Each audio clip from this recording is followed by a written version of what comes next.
और देखिए, ईरान ने स्ट्रीट ऑफ हॉर्मुज में तेल के जहाज पर भयानक हमला कर ट्रंप को भड़का दिया है। ईरान ने यह ऐलान किया है कि बिना उसकी मंजूरी के कोई भी हॉर्मुज से गुजर नहीं सकता। उधर ट्रंप पहले ही ऐलान कर चुके हैं कि हॉर्मुज में ईरान ने हमला किया तो समझौता टूट जाएगा। इस बीच लेबनान में हिजबुल्लाह लड़ाकू ने इजरायल को जबरदस्त टक्कर देनी शुरू कर दी है। हिजबुल्लाह चीफ ने धमकी दी है कि बस कुछ ही दिन में वो इजरायल को मार भगाएंगे।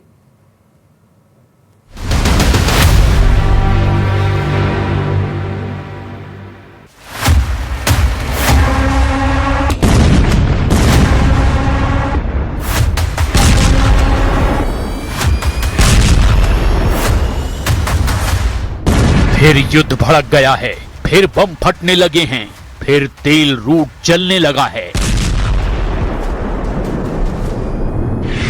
इस बार हमले की पहल ईरान ने की है।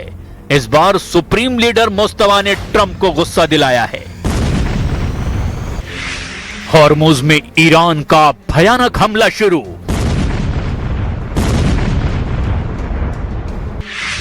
तेल के जहाजों को जलाने लगा ईरान। ऑयल रूट के चोक पॉइंट पर फंसे ट्रंप। 11,000 लाशें देखकर डर गया अमेरिका। हॉर्मुज में ईरान ने अपनी ताकत का एहसास करा दिया है। ओमान तट पर ईरान ने धमाका किया है। ईरान के हमले में तेल टैंकर जल गया है। अमेरिका ने आरोप लगाया कि ईरान ने सिंगापुर के तेल के जहाज को उड़ा दिया। सिंगापुर मैरीटाइम अथॉरिटी ने कहा कि सिंगापुर में रजिस्टर्ड एक कंटेनर शिप पर हॉर्मुज में हमला हुआ है। एवर लवली नाम के इस जहाज को सिंगापुर के समय के अनुसार रात 10 बजे निशाना बनाया गया। बयान में यह भी कहा गया कि जहाज पर मौजूद सभी कीस क्रू मेंबर की जान बच गई है। इस्लामिक रिवोल्यूशनरी गार्ड ने हॉर्मुज में हमला करके ट्रंप के होश उड़ा दिए हैं, क्योंकि अमेरिका ने ऐलान किया था कि अब हॉर्मुज खुला है, ईरान हमला नहीं करेगा। लेकिन जब हॉर्मुज की जगह नए रास्ते से तेल सप्लाई की जानकारी ईरान को मिली, तब से सारे समीकरण ही बदल गए हैं। अमेरिका से डील के बाद हॉर्मुज पर कब्जा बरकरार रखने और टोल वसूली करने के लिए ईरान ने एक्शन ले लिया है। जिस हॉर्मुज स्ट्रीट को दुनिया तेल की लाइफलाइन कहती है, उसी हॉर्मुज को अब ईरान अपना नया एटीएम बनाना चाहता है। इसके लिए ईरान तुर्की मॉडल को अपनाने की तैयारी में जुट रहा है। द वॉल स्ट्रीट जर्नल की रिपोर्ट के मुताबिक जैसे तुर्की स्ट्रीट से गुजरने वाले जहाजों से तय नियमों के तहत टैक्स वसूली करता है, उसी तर्ज पर ईरान हॉर्मुज के लिए अब एक नया मैनेजमेंट सिस्टम चाहता है। ईरान चाहता है कि हॉर्मुज से गुजरने वाले जहाजों से सुरक्षा, नेविगेशन और पर्यावरण सेवाओं के नाम पर शुल्क लिया जाए। दावा है कि इससे ईरान को हर साल करीब 40 अरब डॉलर तक की कमाई हो सकती है। इस कमाई में ईरान की तरफ से खाड़ी के दूसरे देशों को भी हिस्सेदार बनाने का प्रस्ताव दिया गया है। हालांकि ईरान का तुर्की मॉडल टोल प्लान इतना आसान नहीं होने वाला है, क्योंकि अंतर्राष्ट्रीय समुद्री कानूनों के तहत हॉर्मुज जैसे अंतर्राष्ट्रीय समुद्री मार्ग पर एक तरफा टोल लगाना आसान नहीं है। और इतना ही नहीं, ट्रंप हॉर्मुज में टोल वसूली के सख्त खिलाफ हैं। Final Iran deal if it included any kind of fees on shipping. Yeah, American no, companies. it would be unacceptable to me because we have numerous straits, and if you did that for them, you'd have to do it for other people. You have other straits. I wouldn't allow it there either. Hormuz में 11,000 से ज्यादा seller अभी भी फंसे हुए हैं। सैकड़ों तेल के जहाज फंसे हुए हैं। इन सब का जिम्मा ट्रंप ने ले रखा है। लेकिन ईरान जिस स्टाइल में आगे बढ़ता दिखाई दे रहा है, उससे अमेरिका की मुश्किलें भी बढ़नी तय है। अमेरिकी एक्सपर्ट प्रोफेसर डेरेक जे ग्रॉसमैन ने ट्रंप को जमकर फटकार लगाई है। ग्रॉसमैन ने कहा है कि ईरान ने हॉर्मुज में जहाज पर इसीलिए हमला किया क्योंकि यह शिप ओमान के तट से होकर गुजर रहा था, ईरानी जल क्षेत्र से बच रहा था। इससे ये एक बार फिर से साबित हो गया कि ईरान हॉर्मुज को चोक पॉइंट मानता है। ट्रंप, धन्यवाद इस बेवकूफी भरे और खुद को हराने वाले युद्ध के लिए। अमेरिका को अब एक बार फिर से ईरान से जंग लड़नी पड़ सकती है। ईरान के साथ हिजबुल्लाह ने भी दुश्मनों को ललकारना शुरू कर दिया है। हिजबुल्लाह चीफ नईम कासिम ने ऐलान किया कि इजराइल अमेरिका को हराकर लड़ाका ग्रुप नए दौर में एंट्री कर रहा है।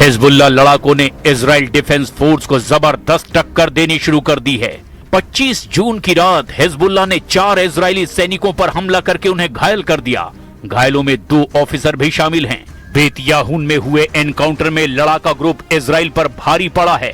हालांकि हमले के बाद आईडीएफ ने तूफखाने और हवाई हमलों से हिजबुल्लाह के कई ठिकानों को तहस नहस कर दिया। लेकिन ट्रंप कब तक शांत रह पाएंगे, इसकी अब गारंटी नहीं है। मुमकिन है ट्रंप ने जिस प्लान पर ब्रेक लगाया था वो फिर से एक्टिव हो। ट्रंप ईरान में ग्राउंड ऑपरेशन के बिना युद्ध जीत नहीं सकते, इसीलिए उनके पास अब ईरान में घुसकर हमला करने का ही ऑप्शन बचा है। मुमकिन है ट्रंप सऊदी अरब और बाकी खाड़ी देशों के कंधे पर रखकर बंदूक चलाएं। वो ईरान के खिलाफ ग्राउंड ऑपरेशन में खाड़ी देशों का इस्तेमाल करने की बात कह चुके हैं। पहले से ही अमेरिकी सेना सऊदी अरब और बाकी खाड़ी देशों में मिलिट्री बेस का इस्तेमाल कर रही है, लेकिन ग्राउंड ऑपरेशन में जोखिम कम नहीं है। ईरान की फौज 6.5 लाख है। इसके अलावा पैरामिलिट्री फोर्स 2.5 लाख के बराबर है, जबकि ईरान में एक्टिव बसीज फोर्स 20 लाख तक हो सकती है। ईरान ने अब तक युद्ध में बता दिया कि वो नहीं बल्कि उसके दुश्मन इस जंग में झुकेंगे। यानी ईरान का इरादा बिल्कुल साफ है कि वो आखिरी दम तक लड़ेगा, चाहे दुश्मन अमेरिका और इजराइल हो या फिर सभी खाड़ी देश जो पहले से अमेरिका की मदद करते आ रहे हैं। वैसे ईरान के खिलाफ खाड़ी देश शामिल हुए तो क्या होगा? ये एफपीवी ड्रोन अटैक देखिए, कैसे एक क्वाडकॉप्टर एक अमेरिकी अड्डे पर अमेरिकी फौजियों को तलाश रहा है। बाद में जब उसे कुछ नहीं मिलता तो वो अमेरिका के एक ब्लैक हॉक हेलीकॉप्टर से जाकर टकरा जाता है। There is still the risk of escalation if Iran-linked proxy groups mobilize, and by that I mean Hezbollah in Lebanon, Iran-linked militia inside Iraq, and importantly, the Yemen-based Houthi movement that has threatened to attack shipping lanes in the Red Sea and has done so in the past. So we know they have some naval capability that could create disruption. इस युद्ध में तुर्की पर भी सबकी नजर है और Erdogan ने अरब देशों से तो कहा है कि वो इस युद्ध में शामिल ना हो। सऊदी अरब, यूएई और कतर का दौरा करने के बाद तुर्की के विदेश मंत्री को इस बात का एहसास हुआ कि ये सभी देश ईरान के खिलाफ युद्ध में उतरने के लिए तैयार हैं। अमेरिका और इजराइल की शुरू की गई इस जंग में अब सऊदी अरब, यूएई और कतर ईरान के खिलाफ नजर आ रहे हैं, जबकि तुर्की का रुख बता रहा है कि एर्दोआन अब मुस्तफा खामनेई के समर्थन में आ गए हैं। यह ऐसे वक्त में हो रहा है जब ट्रंप ईरान से समझौता फाइनल करना चाहते हैं, लेकिन ईरान ने हॉर्मुज में धमाका करके ट्रंप को ईरान में ग्राउंड ऑपरेशन का मौका दे दिया है। अमेरिका ने मार्च के महीने में युद्ध के दौरान ईरान के कई आइलैंड को टारगेट पर लिया था। तब ट्रंप खार्ग और खुजेस्तान में हमला करने के ऑर्डर दे चुके थे। अब बस ट्रंप को इसका फैसला करना है कि हॉर्मुज धमाके का जवाब वो कैसे देंगे। उधर इस मुकाबले के लिए ईरान ने तैयारी पहले ही पूरी कर रखी है। ईरान के स्पीकर मोहम्मद बाकर कालिबाफ ने कहा कि ईरान अमेरिका की हर हरकत पर नजर रखे हुए है। अमेरिका की फौज की गतिविधियां देखी जा रही है। अमेरिका के सैनिक ट्रंप और नेतन्याहू की गलत फहमियों का शिकार बनेंगे। ईरान का इम्तिहान लेने की कोशिश ना करें ट्रंप। युद्ध की शुरुआत अमेरिका और इजराइल ने की, लेकिन इस जंग में ईरान लगातार बढ़त बनाए हुए है। ट्रंप की धमकी एक तरफ, ईरान का लड़ाका जज्बा दूसरी तरफ।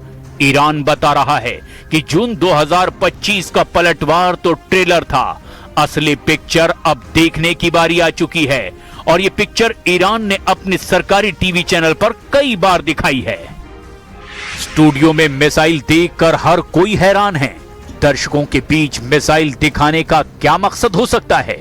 ये मिसाइल तो लॉन्च पैड पर होनी चाहिए थी। पहली है फतह मिसाइल और दूसरी है खैबर शिकन मिसाइल। ये दोनों मिसाइल इजराइल को काउंटर करने के लिए तैयार की गई है, लेकिन एक तीसरी भी मिसाइल है जो खाड़ी में अमेरिकी अड्डों को काउंटर करेगी। ईरान ने अपनी इन सभी बहुत ही खतरनाक मिसाइलों को साफ साफ दिखा दिया है, तो कुल मिलाकर हैं ये 3 मिसाइल। पहली है फतह हाइपरसोनिक मिसाइल, दूसरी है खैबर शिकन मिसाइल और तीसरी जुल्फिकार मिसाइल। अब इन मिसाइलों को दिखाने का सिर्फ एक ही मकसद है और वो है ईरान के आसपास मौजूद अमेरिकी सेना और उसके अड्डों को तहस नहस कर देने का इरादा। साथ में इजराइल पर ऐसा हमला जिसके बाद नेतन्याहू फिर कभी ईरान के खिलाफ लाल आंख दिखाने की हिम्मत ना करें। मुस्तबा और उनके कमांडरों ने सिर्फ इजराइल को डराने के लिए बहुत बड़ी तैयारी कर ली है और अपनी सबसे भयानक मिसाइलों का बंदोबस्त अमेरिकी फोर्स से जंग के लिए किया गया है। और